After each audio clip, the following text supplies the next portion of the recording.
The national inquiry will be rigged. So, for those who are from Rochdale will understand, because I've been telling them for years, that Rochdale and the problems over the border in Oldham are hand in hand. They're the same people, they're the same areas.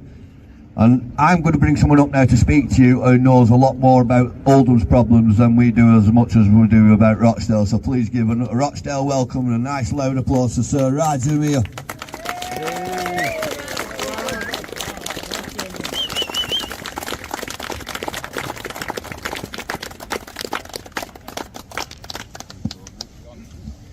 Thank you. Right, I'm here, ladies and gentlemen.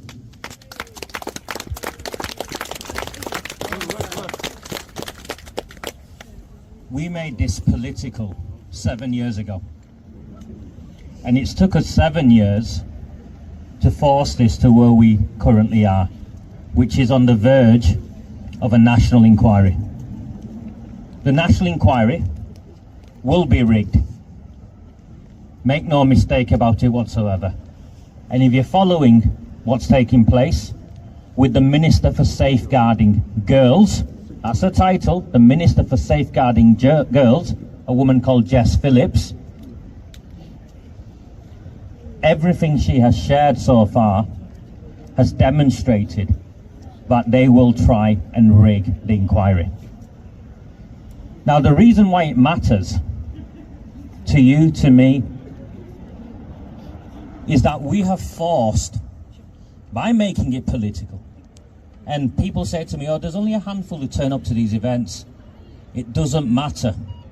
The entire nation is behind us on this.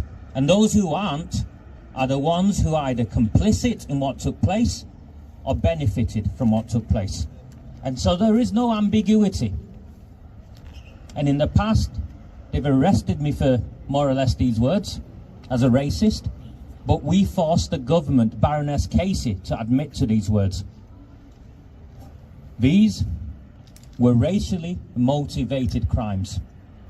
In the main, an overrepresentation of Pakistani men, gang raping and trafficking little white working class girls across this country. And never forget that. Because one of the things that they're trying to do with the national inquiry is change and expand the remit so it looks at child abuse in its entirety. Well, let me share with you what makes this specific type of child abuse very different from all the others. And that doesn't mean we don't care about all the others. Those arguments that those people make, they're ridiculous. Of course, every one of us cares about the abuse of children. But there is something that makes this specific type of abuse very, very distinct. Your children were sold for votes. Yep. No ambiguity whatsoever. Your children, our children, were sold for votes. How daddy. How daddy. These men infiltrated the Labour Party. Worked out that the drug dealing, hand in hand with the gang rape of children, would be ignored. They had immunity because of the sackfuls of postal votes that they provided to the politicians. And in the first instance, what these people did, the politicians, the councils, they bribed them with their community centres. Why do you think you have names called a Bangladeshi community centre, a Pakistani community centre? What would happen if you created something called a white community centre? There'd be a front page article on The Guardian condemning you as racists and far right.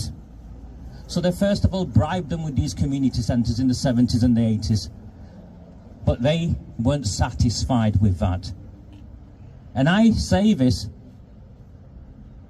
not to criticise, but so to educate. The communities that I come from are run by cartels. They're run by gangsters, and they're run by very, very powerful individuals whose immediate family members, on one hand, are businessmen who launder money. On the other hand, drug dealers, convicted drug dealers, they drive up and down the streets in fancy Ferraris. These are councillors, these are politicians. In broad daylight, their immediate family members and members of the grooming gangs. They don't care because they know that the votes they provide give them protection. It is no more complicated than that, and you're seeing it play out now. Not just on the issue of the grooming gangs, you're seeing it play out on so many other issues. And it doesn't make a single one of us racist. You know why? Because there are people in those very communities who hate these people as well, but they are powerless. They are powerless to speak out, just as so many others here are powerless to speak out. This is what we are fighting against, and it will take us a generation more to get to where we need to get to, which is cleanse this cancer from out of our country. Yes. Well said, Roger. So the grooming gang public inquiry will be a cover-up. Even the Guardian newspaper last week ran an article, and the Guardian hates us and hates everything we stand for. The Guardian ran an article that essentially said that the government have already determined the terms of reference and no judge will agree to front it. This is not how a national inquiry is meant to work. Anyone who stands on the side of wanting to stop the gang rape of children, I will stand alongside. Whatever political differences we might have, I can deal with them afterwards. But first of all, we stop the raping of our children, and we stop those who benefit from raping our children. Well said. The Labour Party last year wrote to me. They threatened to sue me. They threatened to sue me because I named politicians. So everywhere I go, I name politicians and I challenge the Labour Party to sue me, and I'll see them in the High Court. I am not a wealthy man. I live in a very small apartment with my child. If I lose it, I lose everything. But you know what I will not lose? The ability to look in the mirror and see what looks back at me. Well fucking said. The names of the politicians that I know are involved in the cover-up of the grooming and gang rape of my town's children include the now MP, Jim McMahon. James Ignatius O'Rourke McMahon. MP. Angela Rayner, MP. Shame on you. Andy Burnham, the Greater Manchester Mayor.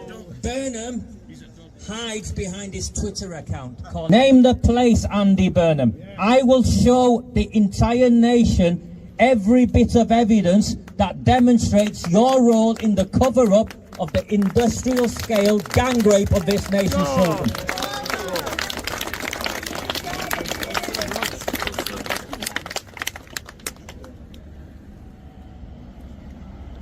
The government will announce next week, is my information, the chair of the National Inquiry.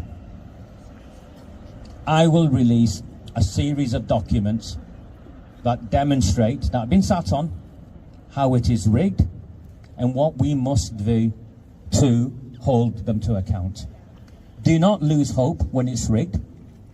Just know that it's another step in the journey to where we need to go. And so we understand where we need to go.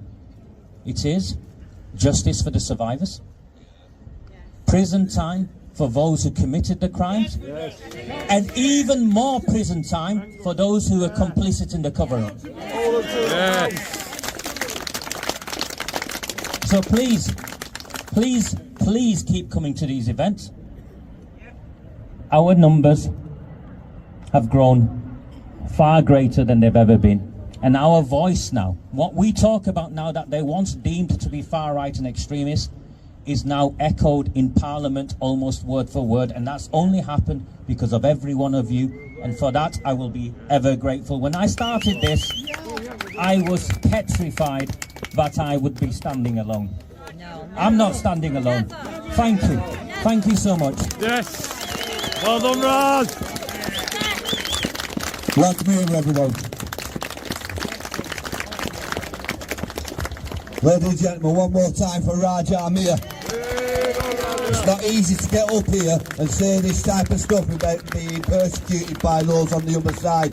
This man has put his head way above the parapet to do so. So he's not just he's loved in Rochdale, he's loved in Oldham, but he should be loved all around the country. Ladies and gentlemen, one more time for Raj Amir. Yes.